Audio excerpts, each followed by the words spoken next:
Hi guys, and welcome back to another one of my Python for Beginner tutorials. In today's video I'm going to be looking at modules and libraries, and what they are, how you use them, and how you can go about creating your own. This is going to be the last video in this tutorial series, and this is the first one you've watched and you fancy watching the others in the series.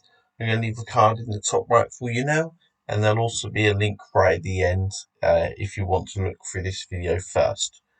So that being said, let's hop into the Python IDLE and we'll get into it.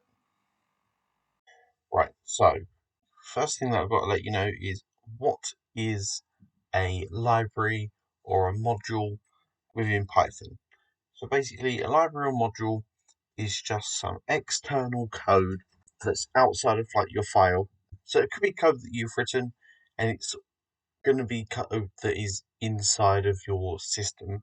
So they are generally extra code that you can pull into your program without having to write it all yourself or without having to include it word for word within your code base. So in this kind of file. So Python has quite a lot of built-in ones. So the first thing I'm going to do is show you how to access them, how you use them and reference them, and then I will actually show you how you could go about creating your own. So some of the really commonly used ones. There are a couple. There is the OS module, there's the sys module, there's random, and there's time. Now they are like the four key ones that are used that are both simple and used quite a lot, especially OS and sys, just because they allow you to interface and do stuff with your system and operating system.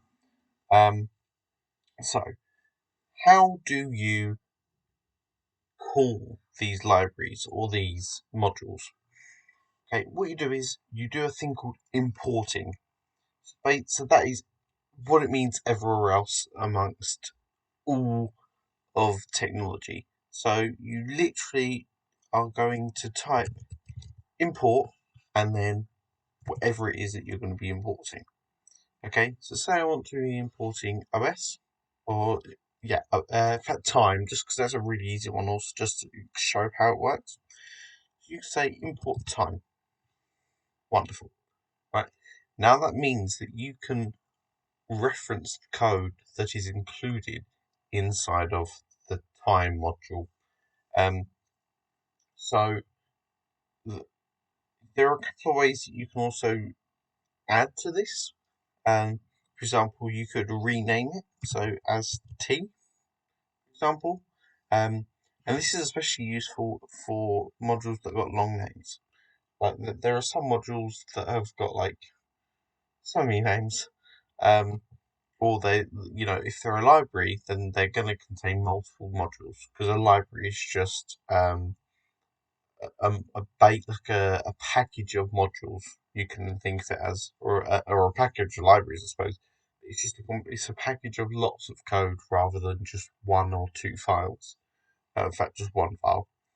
So we can import time as T, which means we have put everything from time, and we rather than saying time dot blah blah, we just say T dot blah blah. Now, what is that dot blah blah? So basically, whenever you want to use something that is included inside of this module here, right, or whatever module that you're importing, in this case time, I'm going to get rid of that T there, just so there's no confusion as to what I'm calling.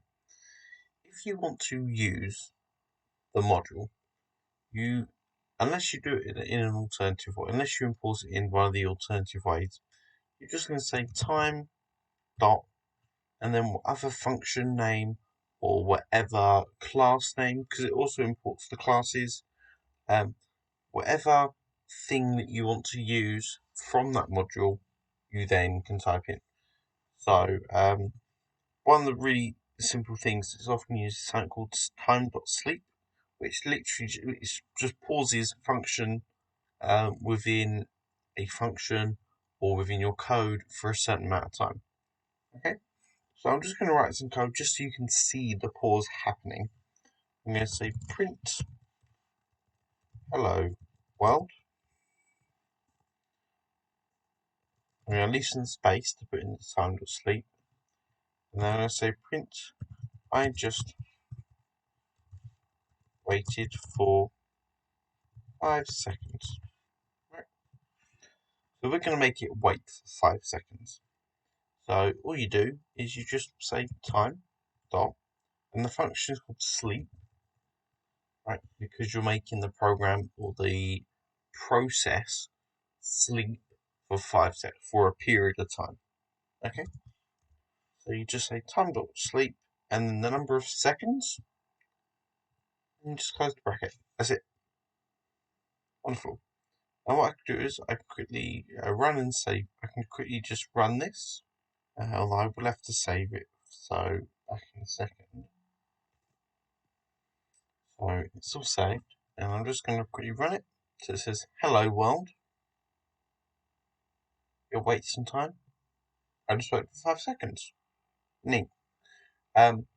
So this can have loads of functions, right? So there's something called asynchronous programming. It isn't something that I know how to do at all. I know that it's something that you can access within Python, but basically it's just where you run functions, like you run two processes at the same time. So you run them out of sync. So say maybe on like different cores or different threads. That's some really complex stuff that I have no clue about. I just know that it exists. But say, for example, you wanted to leave some time just so the other process can catch up without actually blocking the program from moving on. You can leave a time.sleep, or say you wanted to add a bit of suspense, like say you're making a mini adventure, you could leave a time.sleep for a couple of seconds just to add a little bit of suspense. Now, there's loads of reasons why you may want to sleep for a certain amount of time. So that's cool, right? But if you're using this a lot, you don't want to be typing in time.sleep, time.sleep, time.sleep.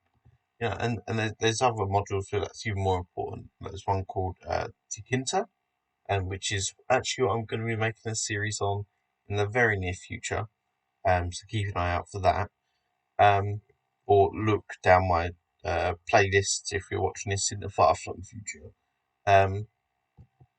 So basically, that you're going to be using it a lot. Like you're going to be saying Tkinter got this, Tkinter got that, Tkinter got the other. It's going to get tedious, right? So what you can do is you can actually import everything from here directly into your code without having to without having to reference the module, right? So you can say from the time module, I want to import everything. Right, that's what that asterisk, that wildcard is called, does. It says import everything. Okay, so that means that you can now, if you was to run this, in fact I will run it, it will say there's an error, right? So what you've got to do, because now it's saying the module.sleep, but in fact there's actually a function called time within time. It's quite funny. Like time is and of itself a function. But if you say just sleep for 5, it sleeps for 5. Okay, so you don't have to use this on its own, right? So you could also just say, oh, that you don't have to import everything. Say all you want to import is sleep, right? So you can save on your memory, like your RAM usage, right? If you've got a really good project, you can just import functions, or you can import names, right? So names are a big thing within Python, because everything is a name. So print is a name, sleep is a name. This isn't a name, this is data. This is data, but time is a name. Sleep is a name, print is a name. So a name is effectively anything that isn't raw data or isn't a keyword that's used for within the programming language to actually make it work. For example, while isn't a name, right? That's like part of a statement. So um, let's just run this just so I can show you that that works. See, it still works. But all we did, rather than loading in everything from time, right? So rather than loading everything from time, it's just loading in that one method, right? Which is quite cool, especially if it's quite a large module and you don't want to include everything, or you literally just want this one thing to make it work. Like you may only want to sleep using time, or you could do loads of stuff, or you may only want to be able to list directories from within a particular folder. That's all you want to do, or you only want to load some JSON. Um, you know, then you can do that. So now that I've shown you this, okay, the next thing that I want to show you is how do you create your own? How do you create your own modules, right? So I'm just going to scrap this code, okay, and I'm just going to define a couple of maths functions, right? So def add, going to take in an x and a y, and we're just going to return x plus y. Def subtract x from y, return x minus y. There is a nice way of doing this, which uses it's like an inline function. It's called a lambda function, which I didn't show, I don't think, in my tutorial on functions, just because it kind of you don't need to use them, and quite often you shouldn't use them unless you literally need a slightly complicated process